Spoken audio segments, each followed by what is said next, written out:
Vamos a empezar. Bueno, bienvenidos en nombre de la Asociación de Amigos de los Jardines del Retiro a esta biblioteca maravillosa que tenemos, que es parte de este patrimonio mundial. Me parece mentira que seamos patrimonio mundial, pues esto es patrimonio mundial. Hoy vamos a tratar de una parte de este patrimonio mundial, que es el Hospital del Niño Jesús, con todo el patrimonio tan maravilloso que tiene. Nos da mucha pena que intenten, pues eso, comercializar el Hospital del Niño Jesús, y por eso nosotros, aunque seamos el retiro es todo, porque el retiro es patrimonio mundial, pero sí que estamos comprometidos a que el patrimonio mundial se cuide, porque entre otras cosas pertenecemos desde hace muchísimos años a lo que es el Consejo Cívico Social de la que era antes candidatura de la UNESCO, y entonces nos hemos comprometido a cuidarlo. Por eso no es de extrañar que en el primer momento que alguien pues ataque a cualquier cosa del patrimonio, ahí va a estar los amigos de los Jardines del Retiro diciendo que eso no puede ser. Y ya os lo comento, en cuanto salieron los parkings, tanto el que se iba a hacer ahí en Méndez Pelayo, esquina O'Donnell, como pues elegimos a UNESCO. Estamos con el tema del Consejo Cívico Social, y que estamos muy contentos porque a nosotros nos llamó, fijaros que nos llamó Manuela Carmena, la anterior alcaldesa, nos dijo: oye, vosotros tenéis que pertenecer a esto, que ya tenemos, que no, que esto. Y fue un acto maravilloso de constitución, porque estaba la Comunidad de Madrid, el Ayuntamiento, Carmena, la Comunidad de Madrid, el presidente de la Comunidad de Madrid y el ministro era Giró, como murió hace poco. Y los tres abrazaditos y diciendo que iban a hacer cosas juntos. Mismo el retiro, podéis ver que se está rehabilitando muchas cosas. Tenemos la montaña artificial, que ya nos han dicho que antes de las elecciones se va a reinaugurar, no podía ser de otra manera, antes de las elecciones. También tenemos un sitio para mí idílico, que es el Castillo del Retiro. El Castillo del Retiro, que bueno, pues es una cosa también muy bonita, donde se hacían transmisiones en 1850, transmisiones ópticas por medio de espejos, subiendo una bola, y se transmitían las noticias en aquel entonces, y eso se está rehabilitando. Si no lo habéis visto, está en la parte sur, cerca de la Plaza del Niño Jesús, y está en ladrillo visto, o sea, y ahí lo tenemos. El estanque Ochavado, que tenía filtraciones, estaba sin agua, entonces inmediatamente se dieron cuenta de que eso no podía ser, porque es que no puede ser que un sitio donde le dije a nuestro amigo Borja Caravante, al concejal, digo: vuestras piscinas, si pierden agua, que las arregláis. Sí, pues es todo igual. Todas estas cosas que os he contado, podamos seguir haciéndolas, porque la asociación tiene gastos, porque por eso damos conferencias, visitas guiadas, traemos gente que nos cuenta cosas que no sabíamos del retiro, pues todas esas cosas. Tenemos una web, amigos del buenretiro.com, que es una maravilla de web, la podéis ver, y bueno, y para que veáis cómo somos y qué es lo que hacemos. Entonces, esto es de todos, no es de nuestro, ni del alcalde, ni mucho menos de otros, es de todos, patrimonio de la humanidad. Entonces, por favor, cuesta mucho, y a veces tendremos que contratar a un abogado, por si seguimos con el tema del Hospital del Niño Jesús. Estamos dispuestos a hacer un recurso, a hacer lo que sea para impedir que esta barbaridad se haga. Bueno, pues mi parte, doy la palabra a Nuria, que es nuestra secretaria general, para que presente a nuestro amigo Alberto Tellería. Hola, buenas tardes, señoras y señores. Es un placer para la Asociación de Amigos de los Jardines del Buen Retiro recibirles esta tarde junto a la Asociación Madrid Patrimonio y Ciudadanía, cuyo vocal técnico, el arquitecto don Alberto Tellería, nos va a ofrecer una ponencia en la que nos va a explicar todos los valores históricos, artísticos que tiene el primer hospital infantil de España, Hospital del Niño Jesús, que fue construido por iniciativa de la duquesa de Santoña en 1879. Está enclavado, como bien ha dicho nuestro presidente Javier, en el paisaje de la Luz, y por lo tanto es patrimonio mundial de la UNESCO. Sin más, les dejo a ustedes con Alberto Tellería, que con su apasionamiento nos va a distraer bastante y nos va a aportar unos datos maravillosos. Gracias.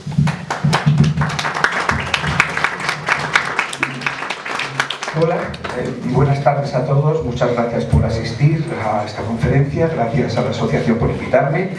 Yo me voy a poner ahí porque para poder señalar con el puntero me parece que el sitio es mejor que el que estoy ahora, entonces me voy a poner en esa mesa, además así no interfiero en la filmación y espero no interferir tampoco en la proyección. Desde aquí sentado yo creo que puedo dar la conferencia.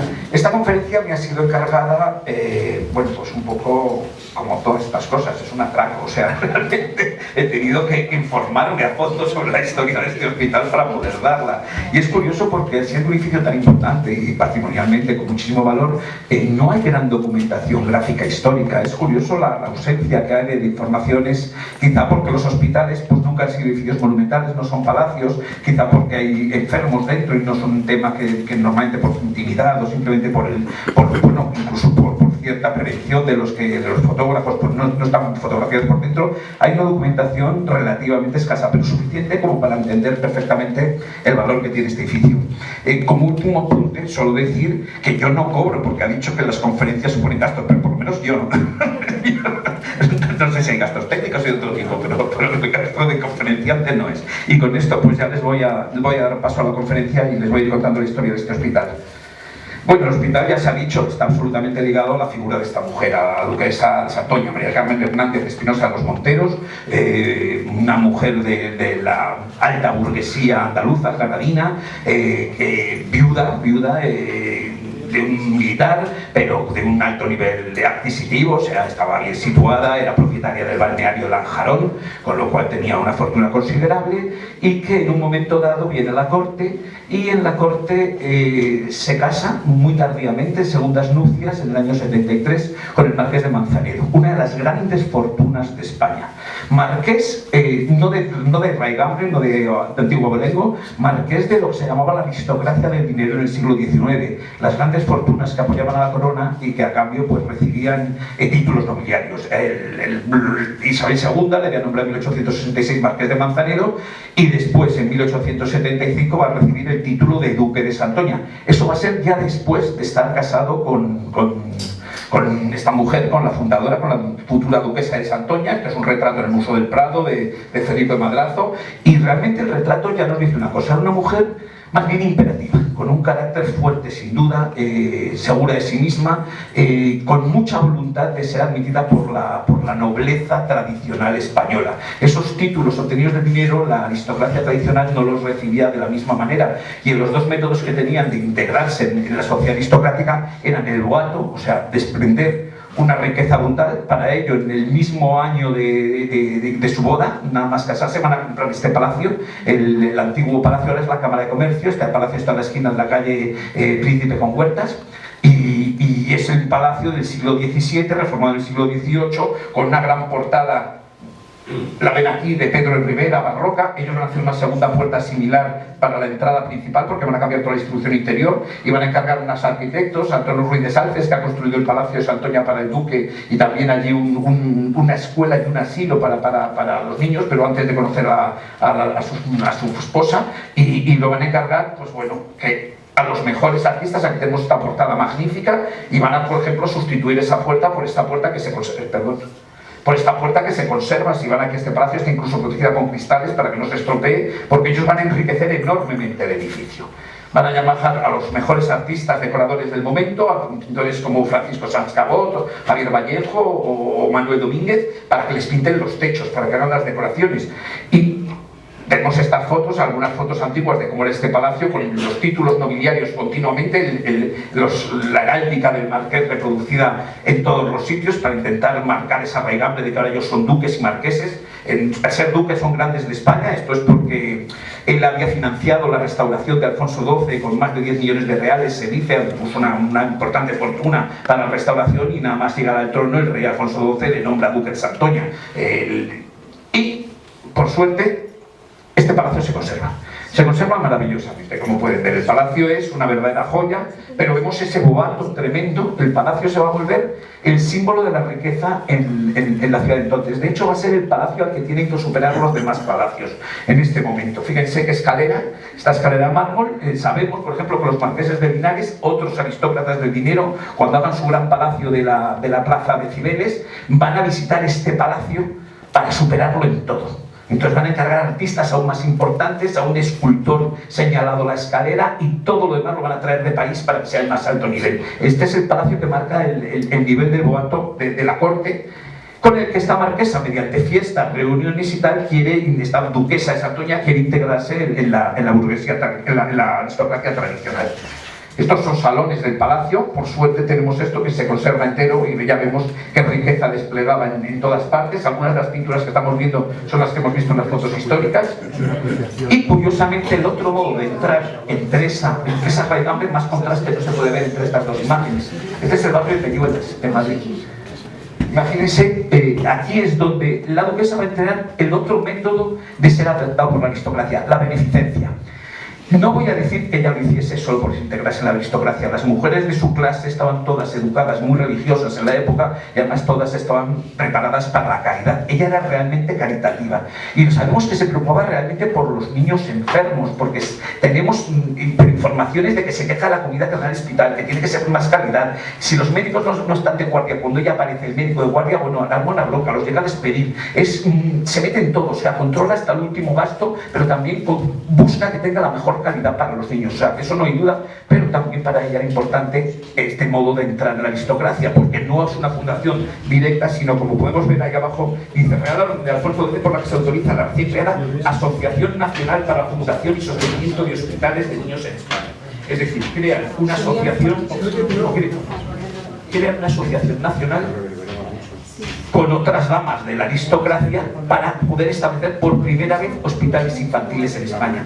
Los hospitales infantiles habían comenzado a surgir en Europa, habían comenzado a surgir ya a finales del siglo XVIII surge alguna cosa, pero a principios del siglo XIX ya en Francia ha surgido el hospital de los enfermos, de los niños enfermos, del Enfants Malades, y sobre todo a ella le impresiona el hospital en Roma, el hospitale de Bambino Gesù, el hospital precisamente del Niño Jesús, que tiene este mismo nombre, el hospital de Roma, y entonces ella decide fundar el Hospital del Niño Jesús, y primero lo hace de un modo, digamos, no tan lujoso como lo va a hacer después. En este barrio de Peñuelas van a comprar en la calle de Laurel un edificio y lo van a rehabilitar para transformarlo en hospital. Y van a encargar... En ese barrio está también esto es importante saberlo porque se ha puesto en ese barrio. No solo hay esa miseria que vemos en el barrio, sino que esto es la Inclusa de Madrid. Era donde se dejaban los niños expósitos. Y no eran pocos, eran más de 1.400 niños al año los que eran abandonados en el entorno de la Inclusa. Aunque muy pocos realmente sobrevivían. Los niveles de mortalidad eran del 80% de los niños entre 1 y 6 años. O sea que nos damos cuenta de la situación tan tremenda que había de salubridad con los niños en España. Entendemos perfectamente que estas damas estuviesen horrorizadas cuando conocían estos datos, cuando veían estas cosas. Claro, instalar el hospital en este barrio pues parecía una buena idea para tratar este problema. Y entonces ella aprovecha que está al lado de la Inclusa, esto está en la calle, estaba en la calle Embajadores. No existe esta cúpula, pero sí el edificio que la soportaba. Esto es la biblioteca de la UNED, lo que eran las escuelas Pierre de San Fernando, y esta es la Inclusa que se demolió y se trasladó. Y este es el hospital que funda ya en 1877. Este es el primer hospital, es la fundación, asisten los reyes, asiste la princesa de Asturias, hasta ella probablemente... Lo más probable es que sea esta dama que está aquí cogiendo un niño, lo pone en manos de las hermanas de la caridad, pero aquí podemos ver todo. Eran 7 salas con 10 camas cada una, o sea, 70 niños atendidas por un director médico cirujano. Una novedad, poner cirujanos para los niños. De hecho, este día se hace una primera operación de cirugía, algo bastante insólito en la época porque no se solía hacer cirugía infantil. Y ella hace que los médicos sean médicos cirujanos. 2 médicos cirujanos al cuidar las consultas, otros 2 suplentes para las guardias, 2 practicantes para las salas de consultas y 6 practicantes honorarios. Y el cuidado de los niños de las hijas de la caridad, que dependían directamente de ella. Es muy curioso esto, que ya no pone a las hijas de la caridad a depender de los médicos, sino directamente de sus órdenes. Por eso digo que esta señora probablemente debía tener mucho carácter y quiso manejar todas estas instalaciones a su gusto. ¿Qué ocurre? Bueno, pues esto enseguida se queda pequeño, esto es pobre y quizá no corresponde a sus intenciones de una gran fundación benéfica. Fíjense que moderna era toda la fundación, que por ejemplo tenemos esto, o sea, editaban una revista, pero se editan muy pocos números, solo se editan 16 ejemplares, entre el 1 de abril y el 30 de mayo de 1877, pero ese hospital tiene una revista quincenal y semanal en la época de los hospitales de niños, La Caridad. Y probablemente volvemos a tener una visión pues, de una dama que podría ser ella misma, un poco más delgada, con toda la hermana de la Caridad. Entonces ella decide buscar construir el hospital en otro sitio, un nuevo hospital en planta. Y se le ofrecen terrenos en el barrio de Argüelles, cerca de la cárcel Modelo, más dentro de la ciudad, pero ella curiosamente rechaza esos terrenos y se viene a un solar un poco insólito al principio, porque no piensa en la lejanía, aunque cuando piensa en las razones se da cuenta de las grandes ventajas que tenía el solar. Ella se va a venir aquí, ese es el solar, lo vamos a ver ahora. Justo, fíjense que alejado, esto es 1879, el año en el que ella va a fundar este hospital. Fíjense que no había nada construido del barrio, del distrito de Retiro. Estaba todo sin construir. La comunicación era por la calle de Alcalá y bajando por lo que entonces se llamaba la Ronda de Vallecas, también a veces lo llaman Ronda del Retiro, hasta llegar al hospital. En principio parece muy aislado, pero la comunicación no era mala, porque esa ronda tenía una buena circulación y la calle Alcalá era muy importante. Y también llevaban fácilmente al cementerio, que es una cosa que tener en cuenta, dado los muchos niños que morían y los problemas que había. Lo que también es cierto es que a cambio tenía unas ventajas enormes. Una, el aislamiento del solar hacía que no hubiese problemas de transmisión de enfermedades. Los hospitales siempre han visto con sospecha en esa época en la que se creía que las enfermedades se transmitían por las miasmas del aire. El aislamiento, los aires aislados le favorecían. Otra, la presencia del Retiro. El Retiro garantizaba un aire de la mayor pureza. Pensemos que muchas de las enfermedades de la época, el propio rey va a morir de tuberculosis, una enfermedad cuyo único tratamiento en la época eran los aires saludables. Por lo tanto, es lógico que escogiese este sitio. Y la tercera, que sin duda también pesaría algo, los precios eran baratos. Estos terrenos tan aislados de la ciudad no eran caros. Para hacer una gran fundación era importante porque iban a estar una gran cantidad de terreno. Esta es la parcela que va a ocupar el solar, más o menos está dibujada, luego la veremos regularizada. Ella segrega tira al norte, esto es muy curioso porque después esto se va a acabar sumando al hospital, pero en una futura compra, pero ella lo segrega. Y entonces ya tiene la parcela escogida para instalar su hospital. Y lo que tiene que hacer, bueno, esto fíjense, está trayendo esta foto del año 29, este plano del año 29, porque fíjense que en el año 29 todavía el hospital, tantos años después, sigue aislado. Los primeros edificios del barrio están construidos hacia el norte, el hospital de San Juan de Dios, que luego va a ser el Gregorio Marañón, que también indica por qué se han instalado aquí los hospitales, de nuevo un hospital aislado y alejado de la ciudad, y todavía en 1929 todavía el hospital del Buen Retiro estaba totalmente aislado de la ciudad. O sea, vemos la salubridad que suponían esos terrenos en cuanto a contaminación. Fíjense que están comenzando a abrirse las calles del barrio Pacífico hacia arriba y se están haciendo las calles hacia abajo, pero todavía no han llegado al hospital. Una vez escogido el solar, está bien escogido, pues hay que escoger al arquitecto. Y coge un arquitecto también de gran importancia. Francisco Jareño Alarcón, lo tienen ustedes, miembro de la Academia de Bellas Artes, arquitecto del Ministerio de Fomento de la Certa, director de la Escuela de Arquitectura, un personaje muy importante, un arquitecto de estilo de clasicista, de formación, pero bueno, aquí está con el informe de los arquitectos en la época. Y el autor de piezas tan importantes como la Casa de la Moneda, desapareció en 1970, la Plaza de Colón. De hecho, estos edificios, alguien lo recordará, se les llamaba los jareños, porque los había construido él, y fue un escándalo cuando se fueron los años 70, porque aparte que era una solidez extraordinaria, en dos edificios magníficos que podían haberse dado a otros usos. Y estos edificios, los jareños se tiraron, de hecho quedan restos, probablemente de su piedra, todavía en los talleres de cantería de la Casa de Campo, hay restos de los jareños. Autor también del Tribunal de Cuentas del Reino, en la calle Fuencarral, enfrente del Museo Municipal. Este lo conocerán ustedes también, solo que ahora tiene una planta añadida, porque en este país todo se aprovecha. Y hasta la administración especula con sus propios monumentos. Y luego autor, sobre todo, la pieza más importante, más famosa, del Palacio de Bibliotecas y Museos, la Biblioteca Nacional. Un edificio que para él fue una gran frustración, hizo un proyecto magnífico, este proyecto es el suyo, y solo llegó a construir la parte de abajo, y por problemas presupuestarios se paralizaron las obras, luego la volvieron a coger, pero ya cuando volvieron a coger las obras ya no lo encargaron a él la continuación, sino Antonio Ruiz de Salces, con lo cual el edificio no tiene las características tan interesantes que tenía su edificio original. Era, bueno, por ejemplo, ven que arriba no tenía ventanas porque esto iba a ser todo para pintura y toda la iluminación era por el techo, mientras que abajo eran ventanas porque iba a ser para escultura. O sea, el edificio estaba muy bien pensado, pero bueno, ya vemos que es un arquitecto del más alto nivel del que ella escoge, que además tiene una pequeña pieza en el propio Parque del Retiro. Esto se lo he traído porque, bueno, Jareño es el autor del pedestal. del Ángel Caído. En un momento dado, cuando la escultura de Weber se transforma en un éxito internacional, gana premios en exposiciones internacionales, en 1877 el ayuntamiento decide, no el ayuntamiento, el Museo del Prado, porque el propietario de la escultura es el Museo del Prado. Es una cesión hecha al ayuntamiento para transformarla en un monumento, y entonces es Francisco Jareño Alarcón el que va a diseñar la fuente pedestal esta que tiene con los monstruos que echa agua. Pues esa pieza todavía tenemos aquí una pieza en el retiro del propio Jareño. Y este es el proyecto que va a presentar Jareño para el Hospital del Niño Jesús. Más o menos la orientación es como la vemos, esto sería el norte y la parte de abajo el sur.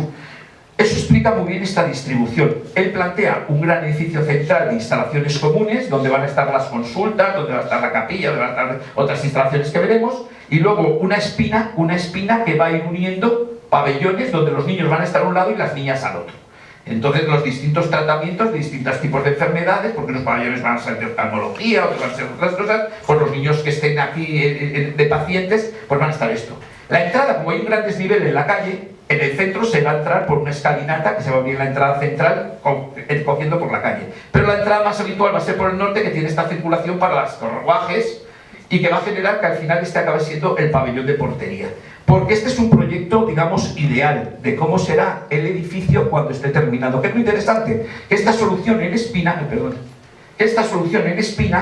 en realidad permitiría seguir haciendo pabellones, y de hecho se van a hacer más pabellones. O sea, el planteamiento es que tú tienes un centro, un hospital, pero si tú podrías seguirlo ampliando casi indefinidamente mediante nuevos pabellones que uniesen. Hay que tener en cuenta que este pasillo central acaba teniendo en la actualidad unos 160 metros de largo, o sea, lo que indica a qué extremos se podía llegar este crecimiento. Y la distribución era también muy buena porque, piensen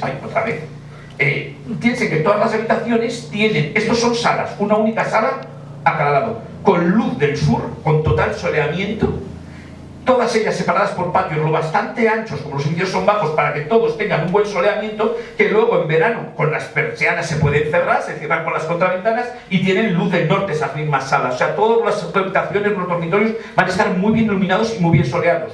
Y estos pasillos abiertos con ventanas a ambos lados permitirán la circulación del aire de modo que no haya contagios desde un pabellón al siguiente. Se trata de establecer una solución integral, salubre y con nuevos criterios de funcionamiento. Esto es una gran novedad en el siglo XIX. En el siglo XIX ha surgido la topología de hospitales modernos. Hasta esa época, pensemos como es el Hospital General de Atocha, un gran caserón con todas las salas juntas, con lo cual las transmisiones de enfermedades, si había una epidemia, el primer sitio donde se transmitía era por todo el hospital. Eso genera muchos problemas. En el siglo XIX se van a plantear nuevos criterios de salubridad, higiene y de ordenación. Y la gran solución en los hospitales va a ser el hospital que llaman de pabellones. ¿Cuál es el problema del de pabellones? Como el Gómez Ulla, por ejemplo, se hizo, o como el mismo San Juan de Dios que se construyó en este barrio. Esos pabellones lo que suponía dos cosas. O los unías y entonces se producía la transmisión, o los separabas y entonces los médicos y los enfermos tenían que circular al aire libre entre pabellones. Eso generaba muchos problemas. La solución de una única galería central permitía, manteniendo la ventilación, sin embargo, que la gente no tuviera que salir al exterior para comunicar los pabellones. Ya vemos que en Madrid ya había algún ejemplo de hospital de pabellones, pero si vemos este hospital, que al principio nos parece parecido el sistema al Niño Jesús, si luego vemos otra imagen del Hospital de la Princesa, vemos que es mucho más monolítico, que aquí el cuerpo de comunicación central es este, que acoge todo el edificio, en realidad está facilitando la transmisión de unos a otros, no están realmente aislados y unidos simultáneamente como están en el Hospital del Niño Jesús. Esa es una de las grandes ventajas y probablemente una de las razones por las que el edificio es tan alabado en las exposiciones internacionales. Ahora vemos la distribución exacta. Hemos visto el primer dibujo, si se fijan ustedes, voy a volver para atrás, 3 y 4 pabellones. Pero ahora llega la realidad.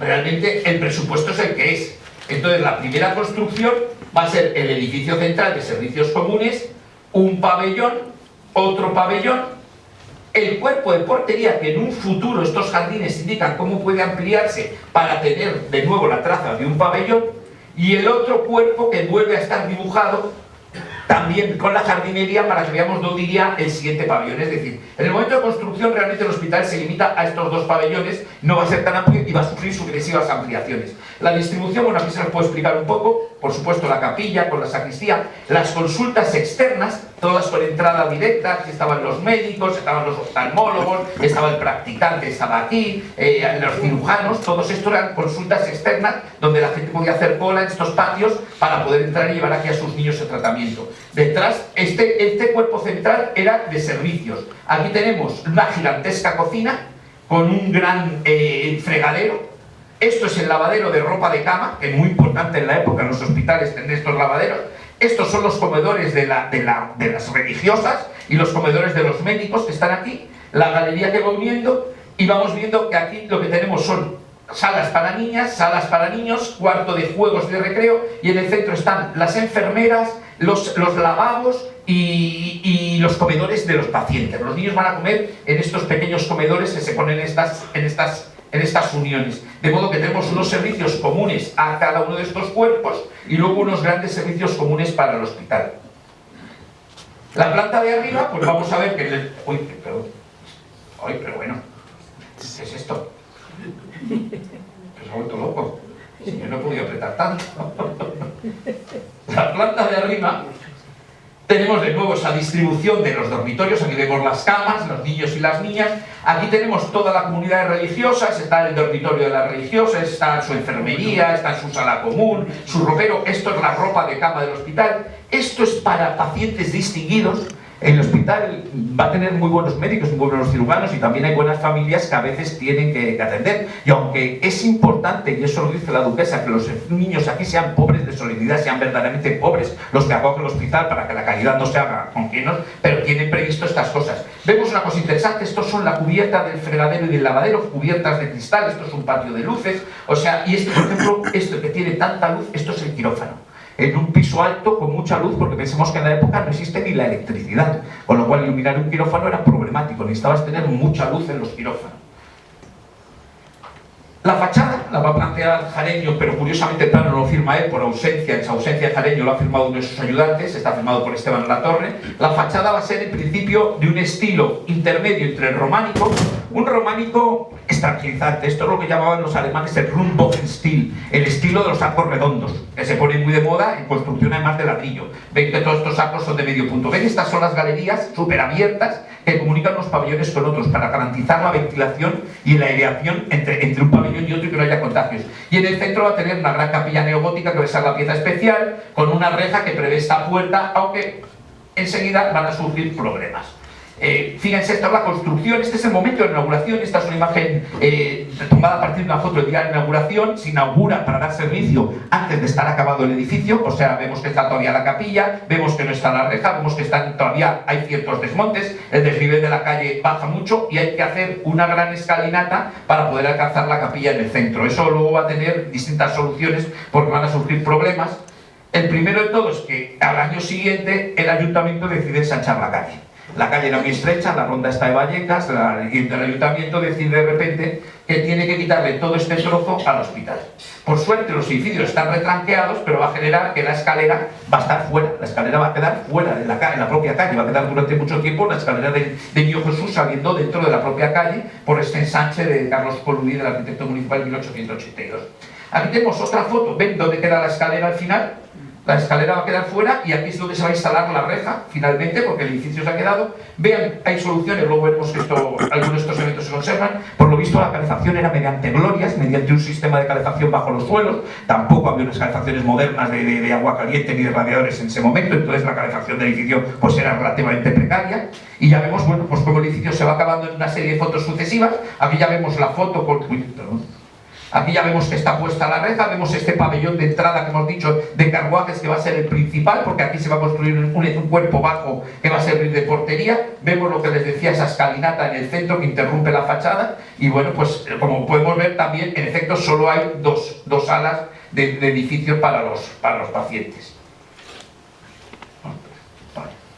Otra foto del momento en la que, curiosamente, esta es una foto posterior y ya vemos una futura ampliación. Esta se me ha colocado mal, vaya por Dios. Bueno. Y esta es una foto muy interesante porque es la foto trasera del hospital. Y aquí vemos el jardín. Ese jardín, en este momento, fíjense, los arbolitos están recién plantados, pero es un jardín realmente extenso. El jardín estaba previsto un jardín detrás. Vemos esos cuerpos de cristal que les he dicho, esos lucernarios cristalinos para iluminar lo que era el lavadero y lo que era el fregadero de las cocinas, el depósito de agua para garantizar la presión en esta zona. Y los cuerpos que se han construido y el pequeño jardín, bueno, el pequeño jardín que no es tan pequeño, el jardín recién plantado. Y aquí tenemos, por ejemplo, las consultas externas. Vamos a ir viendo cómo funcionaba el hospital. Estas son las consultas externas. Aquí tenemos la de medicina. Esta, según los planos, iba a ser cirugía. No sé exactamente si se respetarían esas divisiones. Son estos dos cuerpos bajos a los lados de la capilla y vemos cómo la gente se acumula para estar esperando aquí en estos patios a que les atiendan, porque claro, un hospital gratuito en esta época pues era absolutamente necesario para una población de una gran miseria. Va a tener todo tipo de instalaciones, tiene un laboratorio de farmacia estupendo, porque tiene un laboratorio, ya la verdad es que esta foto me costaba al principio identificarlo, porque miraba esto y digo, es una cocina, pero ¿qué guisaban con estos aparatos? Y no, este es el laboratorio de farmacia. Claro, eso explica la mezcla de cocina con extraños alambiques. Aquí tenemos otra foto del laboratorio de farmacia. Vemos aquí a las religiosas con esas tocas espectaculares que usaban también en la época. En el laboratorio, pues produciendo los productos, tenía su propia farmacia. Sala de hidroterapia. Esto que ven aquí es una ducha. Esto sería lo que llamaríamos una ducha de hidromasaje. Todos estos tubos echan agua sobre el cuerpo que se mete la persona dentro, y todos estos tubos tienen el chorro superior y chorros que bañan todo el cuerpo. Vemos también aquí una tina, vemos las instalaciones para el agua caliente. Tenía todo tipo de instalaciones muy modernas en la época. El antequirófano, con unas instalaciones que supongo que son autoclaves para limpiar, pero insólitas. Esto no sé realmente qué es, yo creo que es un autoclave, pero es impresionante. Y estas cosas deben ser todo para esterilizar. Aquí sí vemos una camilla, que es lo único que se puede reconocer, y los lavabos con sus depósitos de agua caliente.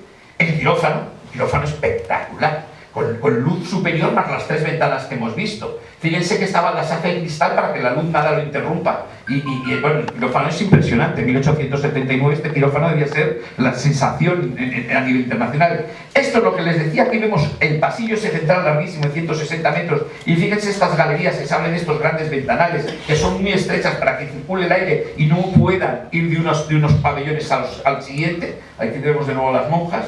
Los dormitorios, también magníficos, unos dormitorios largos, espléndidos. Lo que he dicho, fíjense, claro, la luz al sur y la luz al norte. Entonces en verano bastaba cerrar contraventanas para tener una iluminación espléndida, y en invierno tenías la luz del sur que calentaba y los niños estaban en las mejores condiciones. Fíjense qué detalle tan bonito, el caballito de cartón para los niños, que nos explica. Y además que en este lado lo que vemos son cunas y en este camas. Nos damos cuenta de lo pequeños que eran muchos de los niños que ingresaban en estos hospitales. El lavadero, ese que hemos visto que tenía el techo de cristal, un lavadero inmenso. El lavado de sábanas en un hospital es tremendo, y en esta época que se lavaba a mano las sábanas, que era lo más difícil de lavar, esto era uno de los trabajos probablemente más duros que había en el hospital, tenía luego un secadero cubierto también para garantizarse que las sábanas, había suficiente producción de sábanas para esto. Y de hecho también tenía un costurero donde vemos aquí, claro, hay que planchar esas sábanas, hay que coserlas, hay que arreglarlas con el personal que trabajaba en el costurero. Es un hospital perfectamente dotado. La cocina impresionante. La cocina, fíjense que techo, claro, ahora ve uno, piensa la que hemos visto, que era el laboratorio de farmacia, y ahora te das cuenta de la diferencia de escala. La cocina para dar la comida a todos esos niños y a todos esos trabajadores, imagínense qué dimensiones tiene la cocina, es inmensa, con ese techo enorme en la altura, o sea, es realmente espectacular. Aquí tenemos a las cocineras con esa cocina en pleno funcionamiento, que era algo realmente impresionante. Las monjas, tenemos aquí las monjas con las tocas, debía tener bastante personal. Es difícil encontrar las cifras, especialmente porque al depender de la duquesa y el ser variable, es complicado. Está mejor estudiado el número de médicos y los médicos quiénes eran que el de más restante personal del hospital. Pero aquí tenemos, por ejemplo, cómo serían esos pequeños comedores que había en cada pabellón. Estos son los comedores para servir a los niños. Entonces, bueno, fíjense qué graciosa esta mesita, los niños más pequeñitos, los niños todos a sus mesas, y claro, tenían estos pequeños comedores para ir sirviendo sin que tuviesen que desplazarse a un comedor de entrada, y también para evitar contagios. Los niños iban a su comedor de niños solo los que estaban en el mismo dormitorio, y las niñas lo mismo, de modo que no se mezclaban con niños de otro hospital. Pensemos que había partes con niños que tenían un tipo de enfermedades y había otros, por ejemplo, que estaban por oftalmología. Convenía tenerlos separados para que no se transmitiesen, no se cogieran en un hospital lo que no tenían. Y por supuesto al final había unas salas de juego que hemos visto también en los extremos, donde los niños podían jugar y podían tener pues otras condiciones. Realmente era un hospital modélico en las condiciones de 1879. Hay que imaginar, bueno, que eran condiciones muy difíciles de tecnología, pues ya digo, no había electricidad, el agua caliente era un problema, la calefacción era tremenda, hay un año en el que escasea el combustible y no se calienta bien el hospital, ya hay quejas. Ya por cierto, ya no cuando estaba la duquesa al cargo, porque la duquesa acaba perdiéndolo todo. Y luego la capilla. La capilla es como la gran pieza artística del hospital, pero también es una capilla relativamente humilde, o sea, tiene buenas piezas, es bonita, pero no se ha hecho ningún derroche en ella. No ha habido una inversión especial de decir, la capilla echamos el resto, gastamos una fortuna. Está acorde con las dimensiones y con las calidades del hospital, como pueden ver, ni siquiera tiene un gran retablo, tiene pues una hornacina con la Virgen, con los candelabros, una decoración mínima en esas paredes, un Via Crucis, un muy buen púlpito, unas galerías, pero no tiene grandes bóvedas ni tiene decoración especialmente suntuosa. Esto es lo que les decía, que se ve todavía hoy día, las chimeneas estas impresionantes que asoman por encima del hospital, de las que por lo visto eran las glorias en su día. ¿Qué ocurre? Bueno, pues todo va funcionando bien, excepto que en un momento dado muere el duque, y el duque tiene una hija reconocida, una hija natural reconocida, a la que ha nombrado heredera años antes de casarse con la marquesa. Por supuesto, ha firmado después un codicilio para que su mujer quede bien situada, pero la hija pone un pleito, una serie de pleitos que llevan a la duquesa a la absoluta ruina.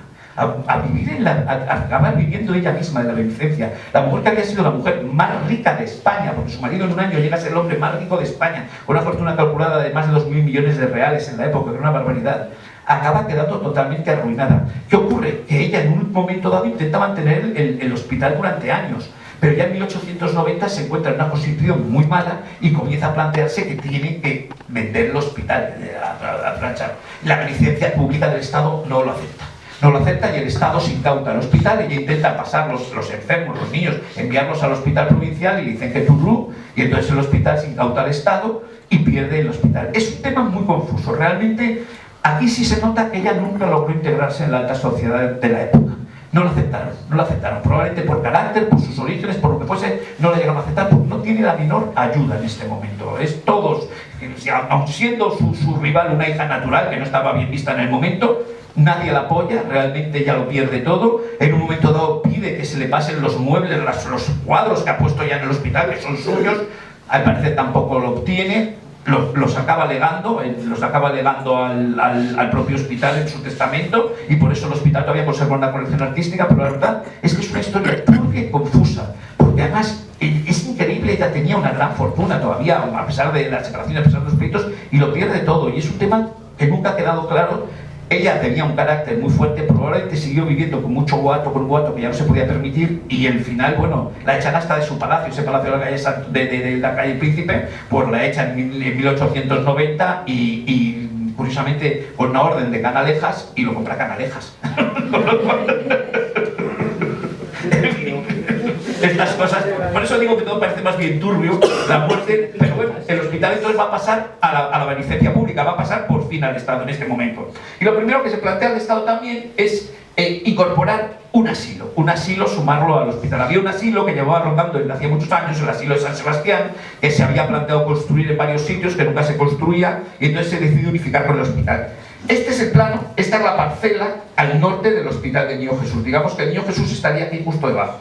Hay una parcela extraña que se ha obtenido uniendo ese trozo que separó la duquesa, ese trozo que veíamos al principio, esta tira, que es muy curioso porque esta parcela se compran a la marquesa viuda de Cubas, la viuda del marqués de Cubas, que era un título pontificio, que estaba también en estas sociedades benéficas, que probablemente tenía buenas relaciones con la duquesa, y ella le compran la parcela, digamos, del interior, que era suya, y ella regala esta, que la ha debido obtener también de la duquesa, regala al Estado esa para que puedan llegar hasta la calle de Ronda. Y el primer proyecto de este hospital lo hace el arquitecto Carlos Velasco, y este pues va a ser el asilo de San Sebastián para niños huérfanos. Realmente es un buen proyecto, un proyecto bonito, pero un proyecto que duplicaba usos. Un proyecto que el Estado, pues en un momento dado se da cuenta de que es absurdo, porque por ejemplo plantea su propia capilla, plantea una serie de instalaciones comunes que ya las tiene el hospital, Y entonces el resultado es que este proyecto, que iba a ser impresionante, este edificio, esta es la fachada que iba a ser al sur, o sea que iba a tener o una calle separando el hospital o un acceso común con el hospital, esta es la gran capilla prevista, pues el Estado decide que no. El proyecto en el último momento se cambia, no es el de, y se va a hacer Santiago Castellanos, este proyecto que es continuar el Niño Jesús. Tiene mucho sentido. Dicen, si ya tenemos toda una serie de servicios en el Niño Jesús, ¿para qué demonios vamos a duplicarlo todo en un asilo que va a estar pegado? Entonces, este es el pabellón de portería que hemos visto en el primer proyecto que ya estaba construido. Se va a hacer una larga galería y va a unir los nuevos pabellones del asilo. Esto ya es un asilo donde los niños, pues esos niños de la inclusa, esos niños tenían grandes problemas porque en un momento dado había que hacer algo con ellos, iban creciendo, muchos niños están abandonados y es un asilo de huérfanos. Entonces es el asilo de huérfanos del Niño Jesús, de niños huérfanos del Niño Jesús. Y va a ser lo mismo, la división niños-niñas. Si nos damos cuenta, en realidad han cogido una distribución muy parecida, con la única diferencia que aquí en las galerías aprovechan para poner las escaleras, dado que tampoco necesitan ya esa ventilación porque estos son niños sanos, estos niños no están enfermos, estos simplemente son niños asilados, pero que van a tener la ventaja de tener los servicios de cocina, los servicios médicos y los servicios que tiene el propio hospital para darles para todo.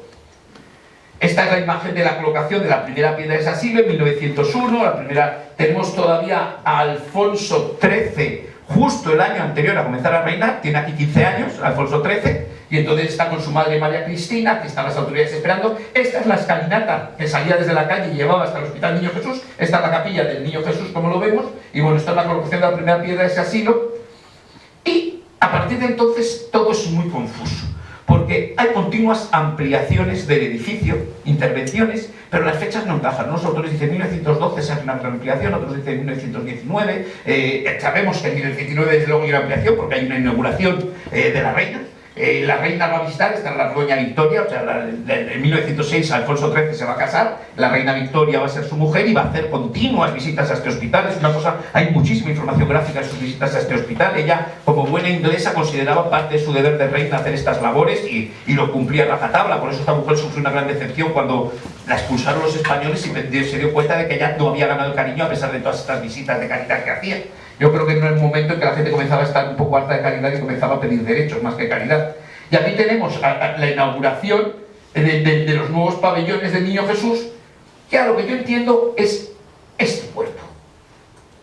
El cuerpo, si dan cuenta, el edificio se había construido con solo un cuerpo a cada lado. Luego se había hecho el asilo, que es el cuerpo que asoma por allí, porque nunca se llegó a construir la ampliación de lo de las porterías. Y por fin se construye este cuerpo que permite ampliar la capacidad del hospital. De hecho, sabemos que en un momento dado el hospital tiene 100 niños, luego tiene 150, luego tiene 300 niños. O sea que hay una continua ampliación. Esta es una foto desde el Retiro de esa ampliación que aquí tenemos, esta fachada sur. Esto no lo conocemos ninguno porque está totalmente destruido. Esto es una de las piezas que ha sido intervenido en el hospital y esta fachada no la vemos porque este cuerpo ha sido renovado. O sea, vemos un cuerpo moderno que creemos que es posterior, pero no es un cuerpo entre 1912 y 1919 que se ha ampliado posteriormente. Aquí tenemos a la reina precisamente viendo ese interior, visitando las salas nuevas del hospital, unos pabellones inaugurados en el asilo hospital del Niño Jesús, vean el doble nombre porque ahora es asilo y hospital. Se inauguran nuevas instalaciones, por ejemplo la electroterapia, ha aparecido la electricidad y se hace una sala de electroterapia, no sé qué torturas son a los niños en esta sala, no me quiero imaginar cómo sería eso la electroterapia en la época, pero me imagino que llegan unos calambrazos que debían salir todos chamuscados de esta sala. Fíjense el quirófano cómo ha evolucionado, fíjense que lámpara, ese quirófano que dependía de la luz natural y del techo de cristal, fíjense ya tiene una lámpara de quirófano poderosa, ya hay luz eléctrica para estas nuevas instalaciones. De hecho aquí tenemos una operación en ese quirófano en 1929. Salas de rehabilitación con nuevos aparatos, con nuevos equipamientos. El hospital, desde que pasa a ser de la beneficencia, presume mucho de las mejoras. Bien, es verdad que antes de la beneficencia había durado muy pocos años y era un hospital nuevo, con lo cual no tuvieron que hacer muchas mejoras. Estamos hablando de que han pasado 40 años de la inauguración y por lo tanto, lógicamente, este edificio va requiriendo cada vez más instalaciones. Bueno, han pasado 50 años de la inauguración. Fíjense las salas que también vemos que han cambiado las lámparas y el techo, hay un nuevo techo y ya es la luz eléctrica en esas salas que antes teníamos unos faroles de cristal colgados en el centro, pues también se han actualizado. Aquí vemos otra foto de los dormitorios y tal, una foto del año 29, vemos cómo era el hospital en esta época. El estilo ya en esta época ha estado totalmente desfasado. Vemos otra foto de 1929 donde vemos ese pabellón nuevo. Esta foto es muy curiosa, la he traído porque esta foto, yo creo que es de inmediata posguerra, Fíjense que ya no hay escalera. La calle, al ampliarla, se han comido la escalera, ya no se puede entrar directamente a la capilla. Ahora hay que hacer el recorrido entrando desde la puerta principal del hospital. La capilla ha quedado aislado del público. Y también las salas de consultas ahora tienen un acceso mucho más difícil. Y fíjense el cuerpo que les decía, en una reforma de los años 50, lo que le hicieron. Le hicieron este destrozo. Abrieron unas terrazas que estaban muy bien al sur, pero la verdad es que se lo cargaron. Desde el punto de vista estético, ese cuerpo que era muy bonito, pues se transformó en estas cosas. Sabemos la fecha, porque aparte que en el año 61 tenemos fotos fechadas que ya está construida, vemos que las farolas, es una farola antigua tipo villa, a la que le han puesto un fluorescente, porque Madrid se está actualizando.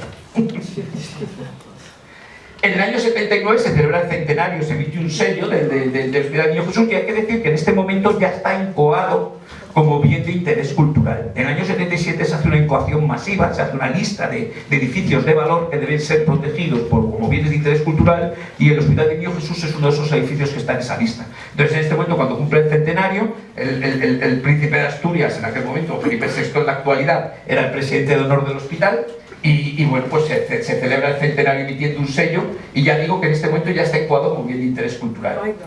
Hay que decir también una cosa interesante de este hospital, y es cómo ha generado una contaminación en el vecino Parque del Retiro. Ven qué curioso, este es el primer director del hospital, don Mariano Benavente y González, el doctor Mariano Benavente y González. Pues al doctor Mariano Benavente y González se le coloca un monumento en el centro del parterre del Retiro. Cuando muere, fíjense que la foto anterior es la de su muerte en 1885, y en 1886 se inaugura el monumento al doctor Benavente.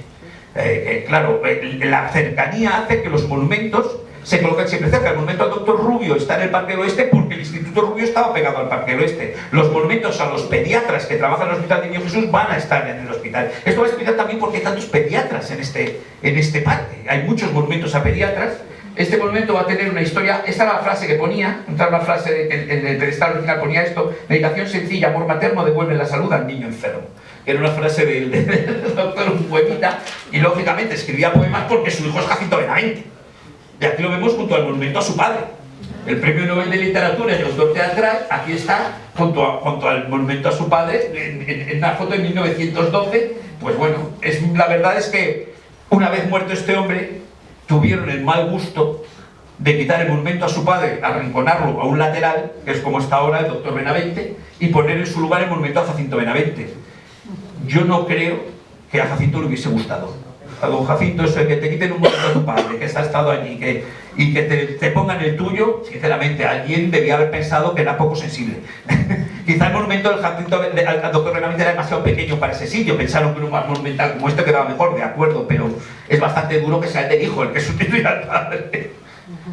También tenemos otro monumento importante, al doctor Tolosa Latour, que también fue director un tiempo de este hospital y que también trabajó aquí. Y de nuevo nos encontramos con que estamos hablando de un pediatra. Fíjense que es la madre con el niño que le está poniendo una corona al doctor, porque claro, le ha salvado la vida de muchos niños.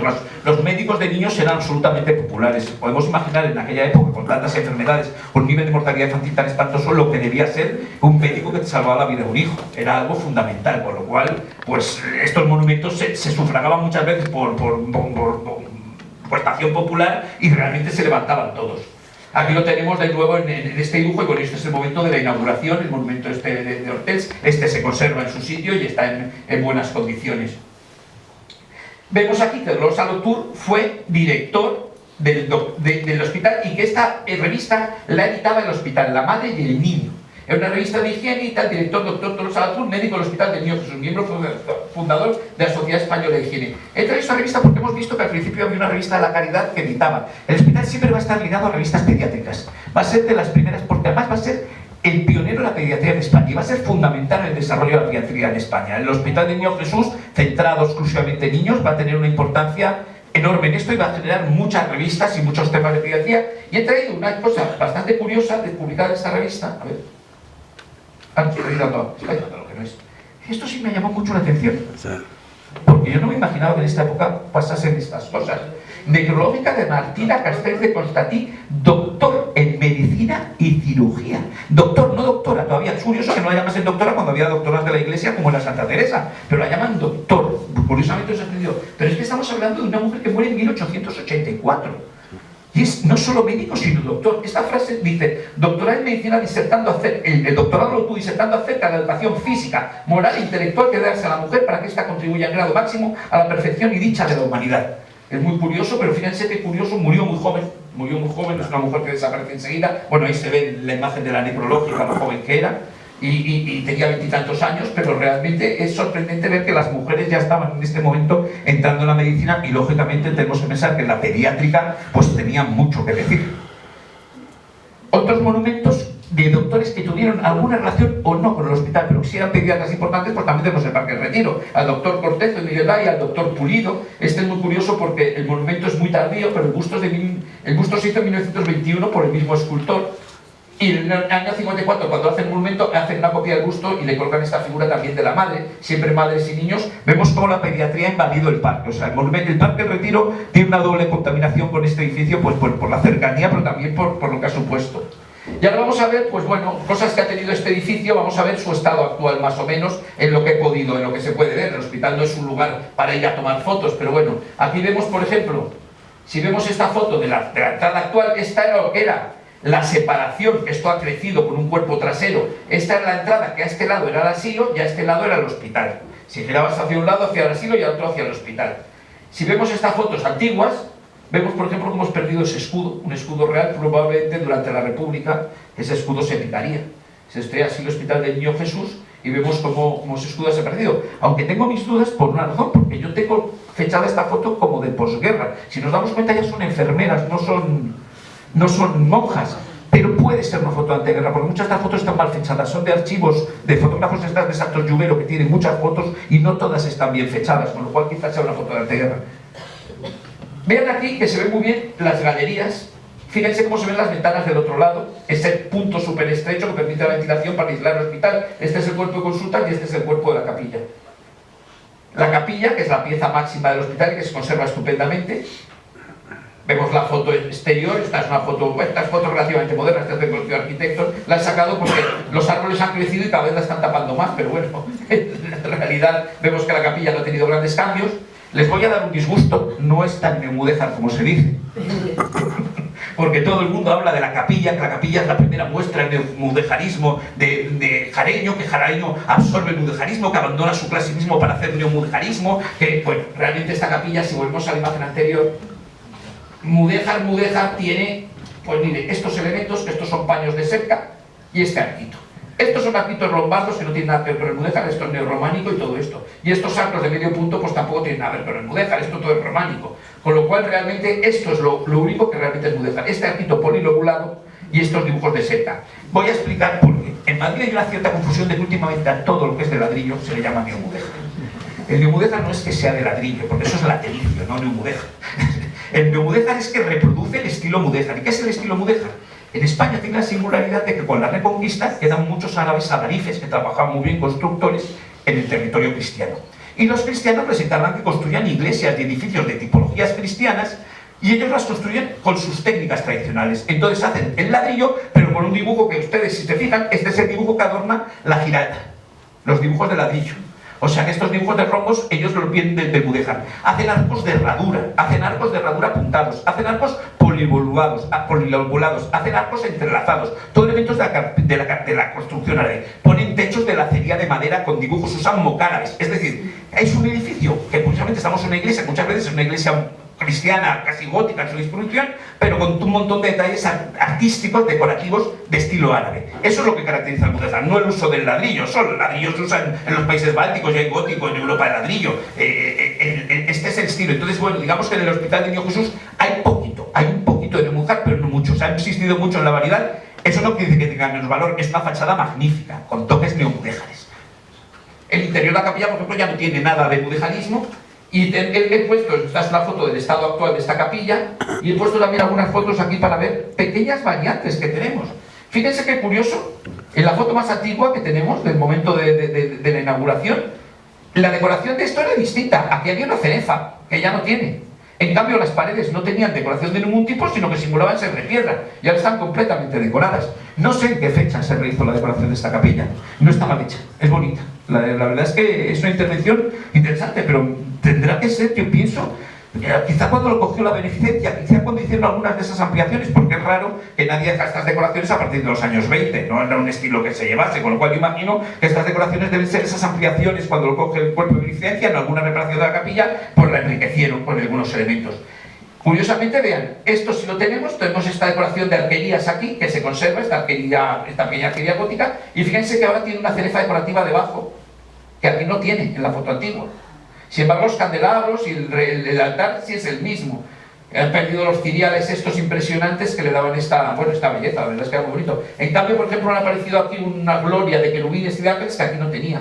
O sea, hay pequeñas variantes, parece que todo está muy bien conservado, pero descubrimos que hay pequeños cambios en estos edificios. La capilla, bueno, está la vista hacia el otro lado, es muy interesante esa distribución con esta galería que comunica con el cuerpo de las monjas, con todo este cuerpo alto que permitiría a las monjas llegar desde sus cuerpos incluso para cantar y cosas de estas. Esta es la entrada de público. Ya vemos que es muy sencilla, lo que decía, fíjense, ni siquiera ha hecho bóveda, ha hecho una bóveda rebajada, una bóveda, no es de cañón, es una bóveda carpanel, pero no ha puesto bóvedas ni crucerías, es una capilla realmente humilde, pero con elementos muy bonitos decorativos, como la escalera esta subida de caracol, esta barandilla de fundición de hierro espléndida.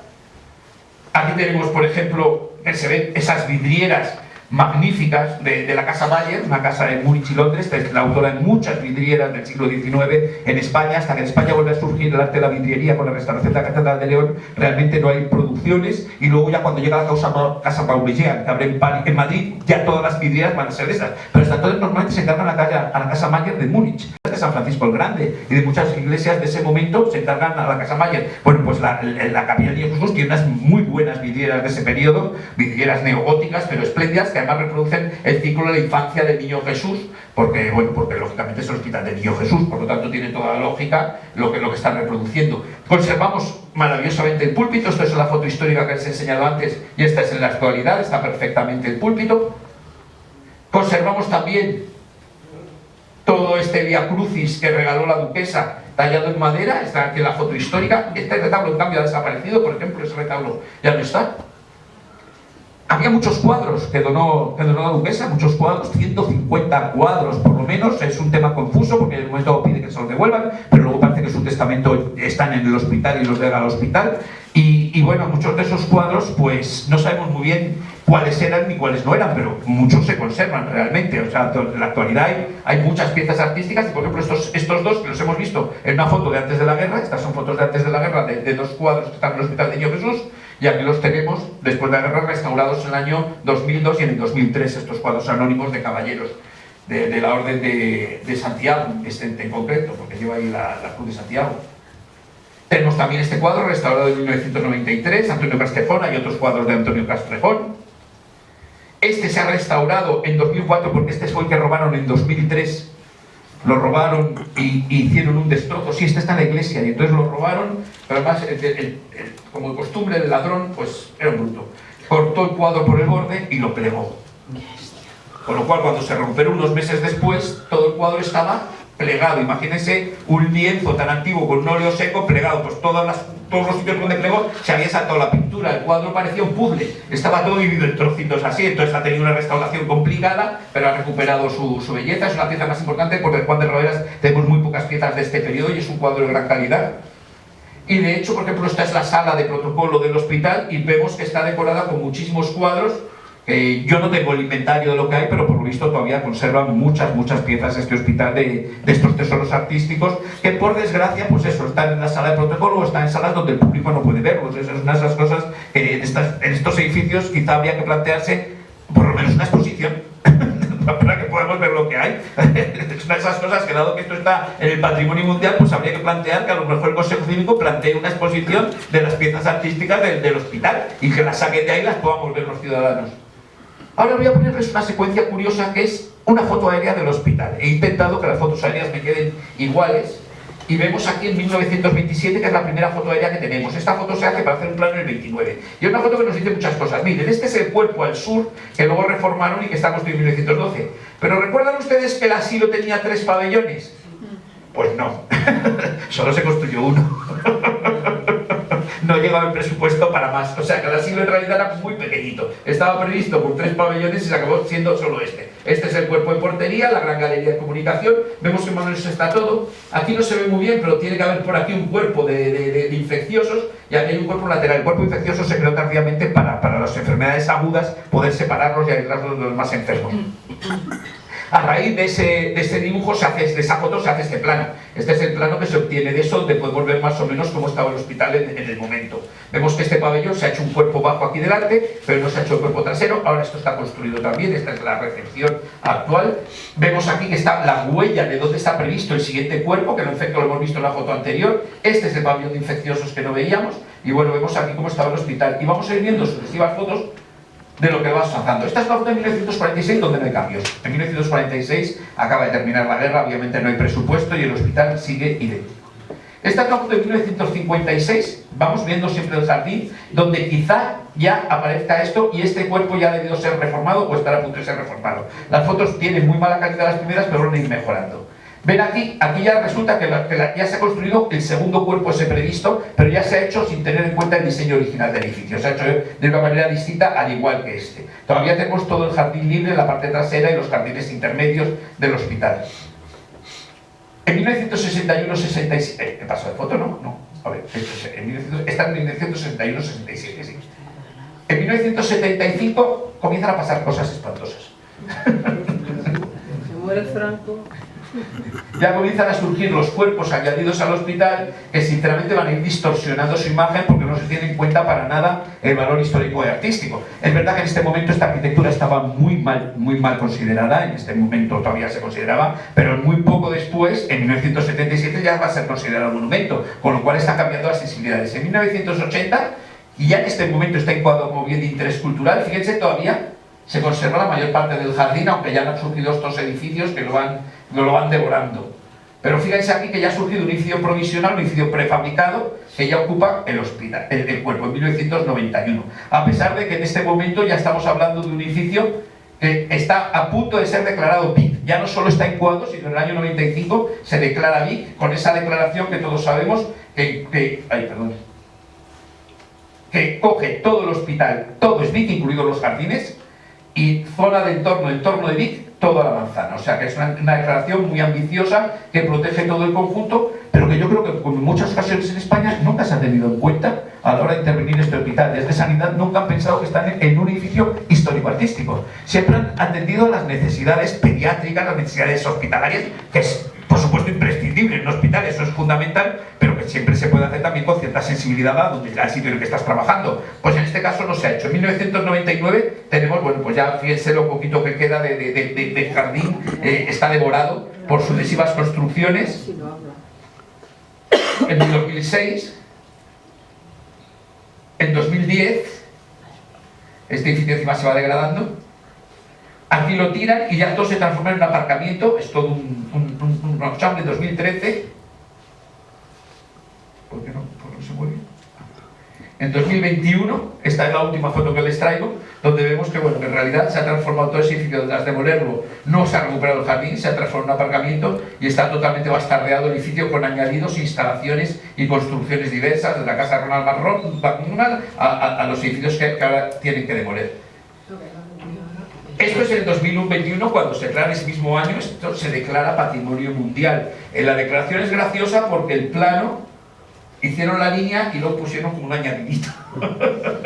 Pero es verdad que esto fue modificado. Yo cuando entramos en el Consejo Cívico y Social ni siquiera cogía las calles, o sea, todas estas fachadas no estaban protegidas, ni esto. El borde iba por el borde del Retiro. Y de hecho lo primero que planteamos las asociaciones es que un paisaje, si tú estás viendo una cosa y ves otra detrás, forma parte de ese mismo paisaje. No puedes tener un paisaje que si miras la iglesia de San Manuel San Benito, por ejemplo, no estaba. O sea, la iglesia de San Manuel San Benito no forma parte del paisaje, pero si el Retiro tiene la puerta Hernani hecha pensando para que se vea la iglesia, era absurdo. Bueno, pues entonces UNESCO pidió que se cambiase, que se incorporasen todas estas fachadas y con buen criterio el ayuntamiento incluyó, dado que era un BIC y había que protegerlo, pues incluyó el Hospital del Niño Jesús, con lo cual forma parte del Patrimonio Mundial, como hemos visto. Eso no impide que este sea el proyecto que está ahora circulando. Ven ustedes aquí el hospital, los pabellones antiguos, y ven el nuevo edificio que se plantea construir detrás, ocupándolo todo, sin ningún respeto para recuperar jardines, con una arquitectura que la propia UNESCO ha calificado de banal, ha dicho que un edificio de esta importancia, una obra de esta importancia en patrimonio mundial tiene que tener una arquitectura especialmente cuidada. Aquí se han dicho que es que en realidad esto es un anteproyecto, que no es el proyecto definitivo, pero UNESCO les ha dicho que tienen desde el principio que informar cuando se van a hacer estos proyectos, que para que ellos den directrices y aconsejen, que no puede ser cuando el proyecto esté cerrado informar a UNESCO. A UNESCO hay que informarla desde el primer momento cuando se plantea una obra de tanta importancia dentro del patrimonio mundial. Y esto es lo peor, porque eso es lo que vemos, pero esto es lo que no vemos. Imagínense qué aparcamiento. El aparcamiento es una monstruosidad que además puede afectar incluso al edificio histórico. O sea, esto aparte que puede cambiar los niveles freáticos del agua, crea un bulbo de presiones, es decir, aplasta el terreno de tal manera, aquí debajo el bulbo de presiones es que esto va a aplastar todo el terreno como en 45 grados. Y claro, va a llegar al edificio histórico que está aquí al lado pegado. Por lo cual es muy posible que las cimentaciones puedan tener afecciones en el edificio histórico, pero aunque no fuese así, realmente la UNESCO, una de las cosas que ha dicho es que este patrimonio mundial tenía mucha contaminación, mucho tráfico y un uso muy intensivo, que eran cosas que había que intentar limitar y reducir. Y por lo tanto, meter un aparcamiento de 800 plazas que va a suponer meter más coches, más uso intensivo y más contaminación, pues parece una idea absolutamente insensata. Y he terminado.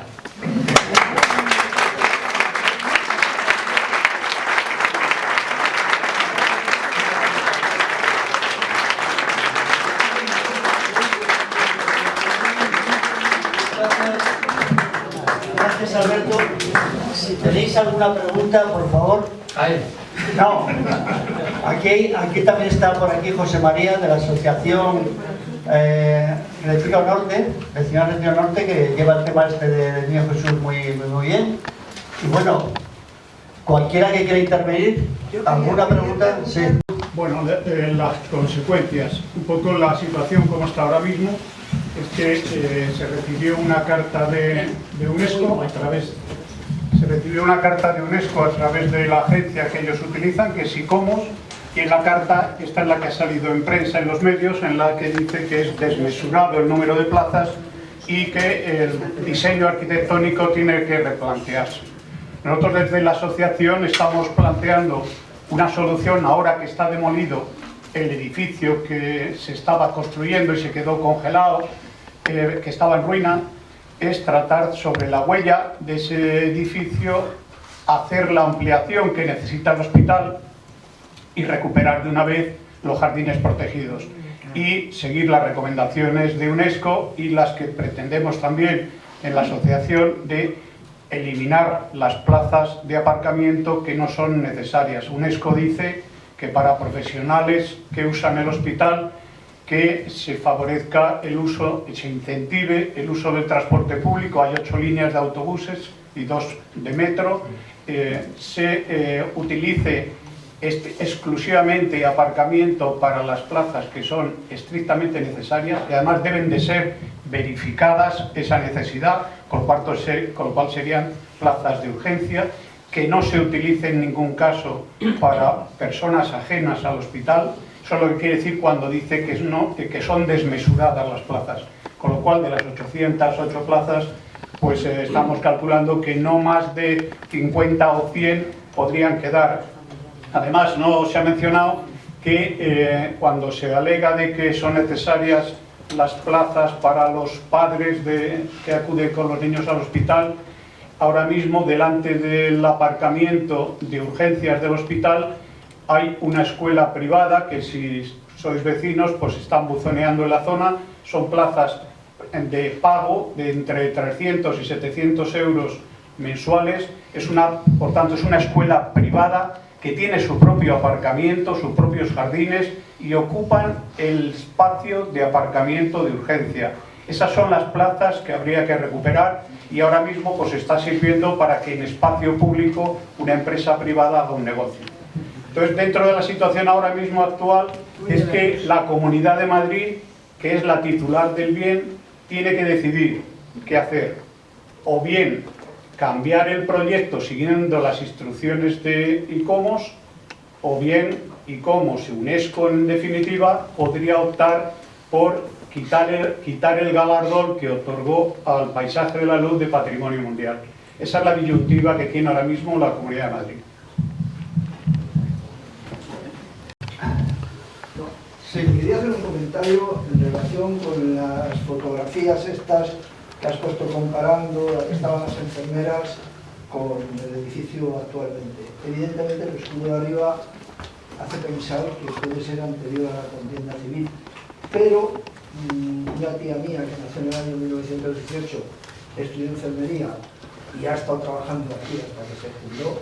Anteriormente estuvo en La Paz, en el materno infantil, con niños pequeñitos, prematuros y esto, y esa fotografía me recordó nada más verla a las de mi tía cuando estaba en la escuela de enfermería, que incluso fue después de la guerra. Sí, es que la foto teóricamente es después de la guerra. Lo raro es que se picase ese escudo después de la guerra. A lo mejor simplemente por daños estaba defectuoso y lo retiraron en vez de restaurarlo, que era algo que también se hacía frecuentemente. Entonces a lo mejor el escudo ya estaba muy dañada la piedra y para que no causase, pues evitaron a picarlo. Tirotearon en la guerra y... Sí, pero la foto tiene buen aspecto todavía, o sea, y en efecto la foto esa yo la tengo clasificada como de posguerra. Sí, no, yo es que al ver las enfermeras, entonces, sí, digo, mi tía en la escuela de enfermeras. No olvide que la asociación pues sigue con estas conferencias. El día 24 tenemos en Casa de Vacas una que va a ser preciosa, que es Benlliure en el Retiro, en que viene la bisnieta de Benlliure, Lucrecia, y va a participar en la conferencia. Y acta seguida a la conferencia, pues va a haber un barítono, ¿es un barítono? Sí, que va a cantar pues canciones como... ¿cuáles son? Agua, azúcar y ese aguardiente. Y esas de temas de actualidad muy bonitos.